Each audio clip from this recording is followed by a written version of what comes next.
I'm Christie, and this is my new show, Corporate Christie. This episode's a little bit raw and a little bit messy, but so is the truth. I cover a lot because a lot has happened, so stick with me. If you've ever felt stuck or off, or like something is breaking inside of you, you're in the right place. Before we dive into why I named the show what I did, I want to tell you what happened to me. About a month ago, I stopped working. I just stopped. Not by choice, but I couldn't move, I couldn't think. My body, after years of powering through everything, said no. No, ma'am. You are in timeout. You need to sit still and you need to listen and pay attention. And I was like, okay. This happened after I recorded my last episode with Joseph Logan. It's the episode before this. I was bringing you the show Engagement Academy, telling you how to get your employees to wake up and get control back of your relationship with your CEO and why they're stuck in a constant trauma response of lack. And I loved bringing you that show. But Joseph's episode colored way outside the lines in the best way. We didn't just talk about how he's an executive coach. We talked about trauma and grief and the benefits of psychedelic therapy. And I was so excited after that episode because a lot of that is part of my story. Something shifted and I suddenly felt stuck. This was burnout, but something like I've never felt it before. It was a full system shutdown. And I was super confused because I was so excited to have such an honest episode. I loved what I was building with Engagement Academy, but for whatever reason, I just woke up and was like, I can't do it today. So I walked my kids to the bus and was like, bye. Have a great day at school. Mommy's having a secret existential crisis again, but don't worry, I'll fix it. And I remember walking back to my house like, what the heck is wrong with me? What is going on? It didn't make sense. I had just finished building Engagement Academy. I was doing office hours with real members who were buying a subscription to my community. I was recording trainings, writing guides, creating templates and scripts to take back control in your workplace and turn it into a great place to work. I was launching things left and right, and people were loving it. But I was disappearing. Productivity has always been my armor. Always. If I'm busy, I don't have to feel anything. And that's what I was accidentally taught growing up. I was a D1 athlete. Both my brothers got scholarships as well. We were 3 sports every season, super busy in the marching band, in the concert band. I was in the color guard.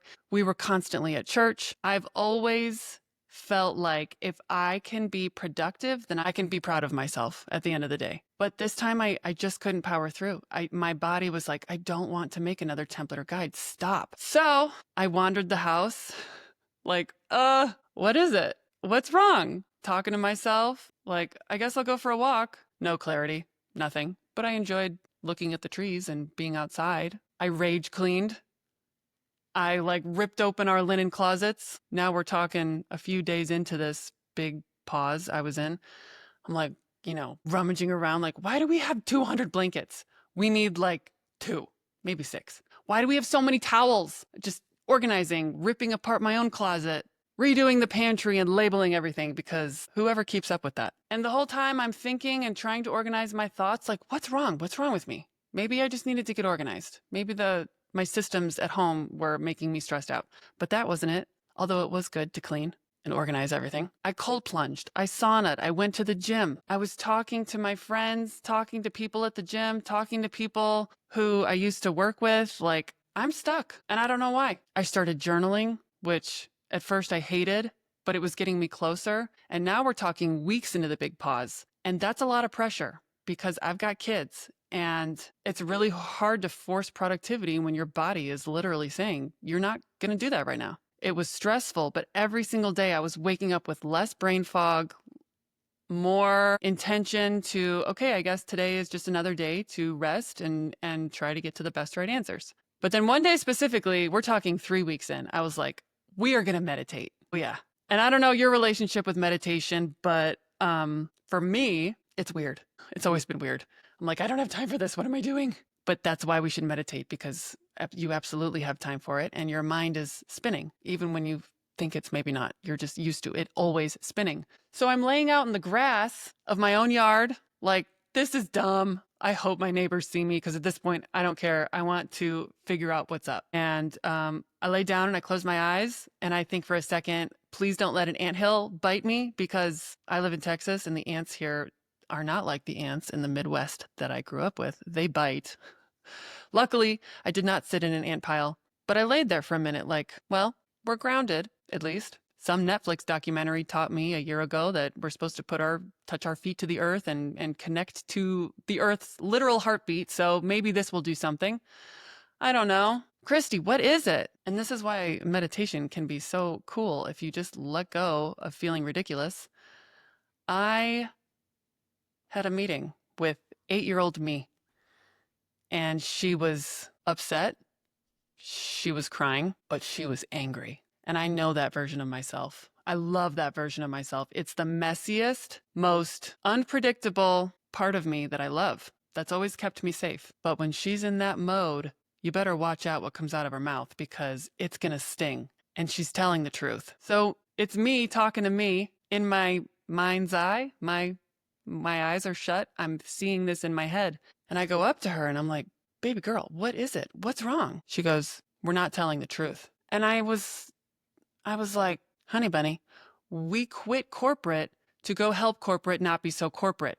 We have spoken on stages. We built a community from scratch. We built a course from scratch. We are doing all these things, and we have video testimonials of real people who are saying, you're great at what you do. What do you mean we're not telling the truth? We do a very good job of punching corporate in the face on LinkedIn. People love it. What's wrong? But the more I sat with it, I knew exactly what she meant. Yes, I'd built something amazing for HR leaders. So you all told me. I'm always, to the day that I die, going to think that my work sucks. But I had something bigger to say, harder things, what you all didn't see through every webinar and every TikTok video I made back in the day spoofing corporate life. Remember my profile, Corporate Christie? I was using that as an outlet because I was breaking. 4 years ago, I got divorced. I left a marriage where I didn't feel safe emotionally, physically, spiritually, and financially. I wasn't able to access my own money without an argument. I once was told to go be sick at my mom's house because I was in the way in the home that we bought for our family with a lot of my salary. And I was going to bed at night next to someone I had children with who was making me feel like I wasn't the main character in my own story. I often felt dismissed, brushed off, and at times fearful based on things that would unfold. But I don't even recognize that woman anymore. And I thank her for getting us here because one of the hardest decisions I've ever had to make was to put my kids through divorce. But I knew if I bet on myself and we took a look at the long game, my kids needed a happy mom, a healthy mom. That's what I needed growing up that I didn't get. It was in the best interest of my kids and I for me to file for divorce. And it sucked. It was actually a pretty easy decision, but that didn't make the experience easy, of course. And what happens in life when you begin to choose yourself, as you level up your consciousness, as you say, hey, don't treat me this way. You can't talk to me this way. You can't treat me this way. If you can't stop this, I will go away. When you draw a line in the sand and just ask for your basic needs to be met, it's pretty wild how many people come out of the woodwork to judge and tell on themselves, basically, that they were kind of controlling and manipulating you the whole time too, because they like that version of you that was the people pleaser and the one who stayed quiet when bad things happened and didn't ask the hard questions and was submissive to bullying tactics. So I had to go no contact with family that I love. I ended friendships. I started standing up to executives. I stopped begging for scraps. I lost my brother to alcoholism and eventually suicide.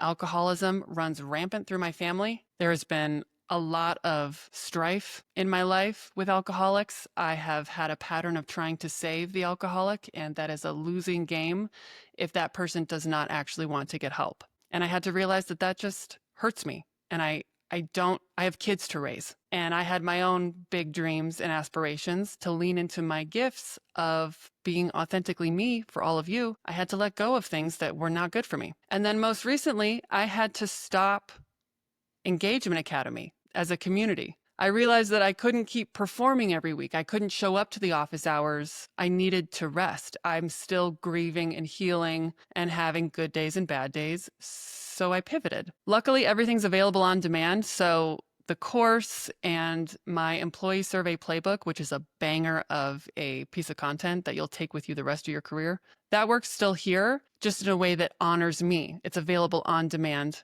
It gives me the space to not have to coach every week and be on for people that I can't show up for. You can check the show notes for the employee survey playbook, and the course will be available soon. But luckily, Engagement Academy forced me to create the content that was still needed. It's just that I didn't need to be there every day to give it and teach it to people. And hopefully one day I can do that. But right now, we are pivoting to this. Flip Flops and People Ops got deleted, not by my choice, but maybe the universe was clearing the deck. Engagement Academy was helping a lot of people, but it couldn't hold the whole truth I needed to tell. I need to talk to you about when it's time to end a friendship, why you can never level up in corporate if you are living with an alcoholic, why you should never be fearful of your partner, and they should never physically injure you, ever, ever.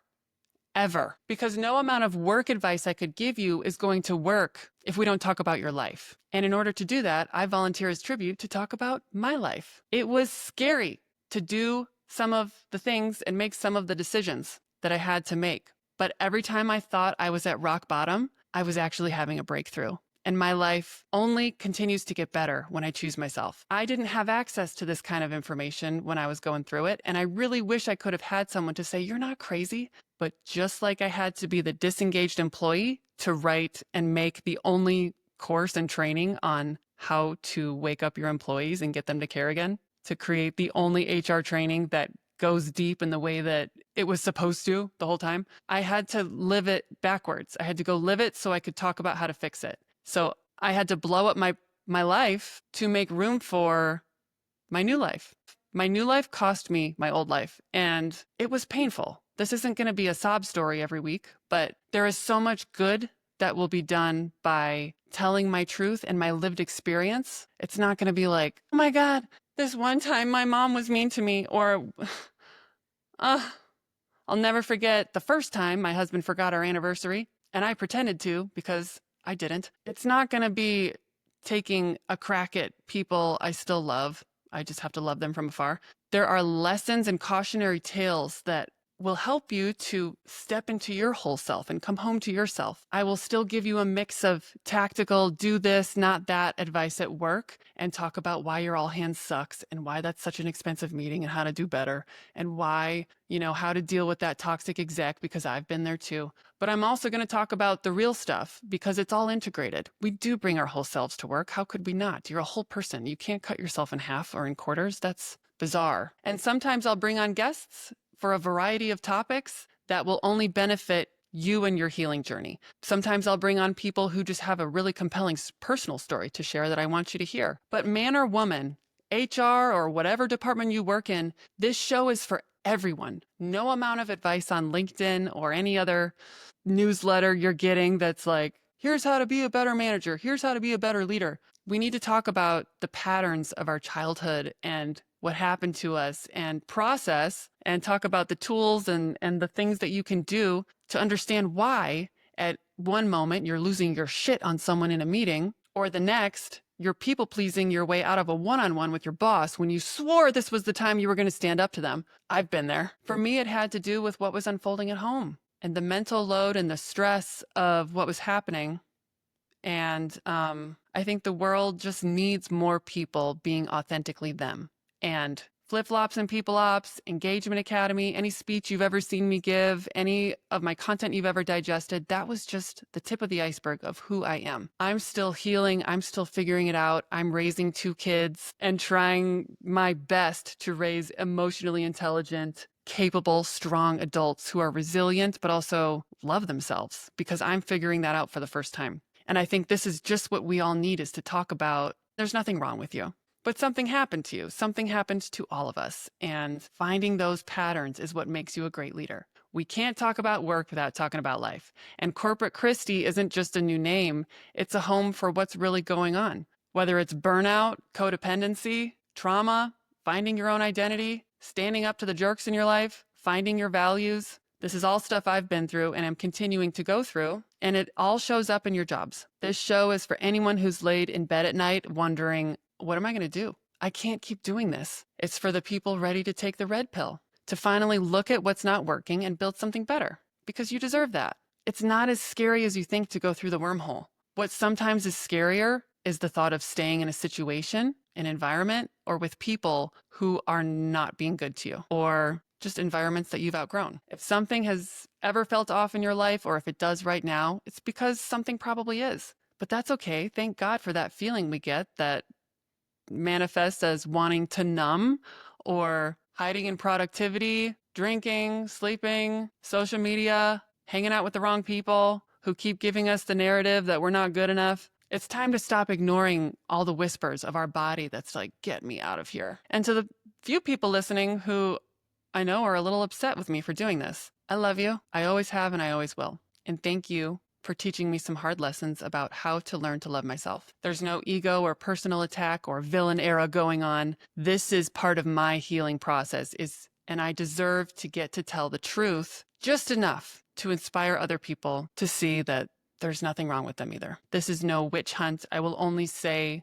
what is necessary, and Christie's not so scared of conflict anymore. Christie's not the little girl who was afraid to say the wrong thing. Christie trusts herself, and she talks in third person and rebrands her show and pivots on a dime because she loves herself. So I'm really excited for where this is going. I guarantee if you listen to this show, you will begin to heal. You will become better to yourself and to the right people, and you will unlock new opportunities. But until then, I can see my cat in my neighbor's yard, and that's caused some issues with the HOA. So I got to go. And I've always signed my shows off this way, and I'll just say that I love you. I see you. I see how much you care and how much you're trying, and you're waking up. Congratulations. You're not broken. You're just on the edge of something very, very real. And there are other people waking up too. You are not alone. There's nothing wrong with you. Okay. I will talk to you soon. Bye.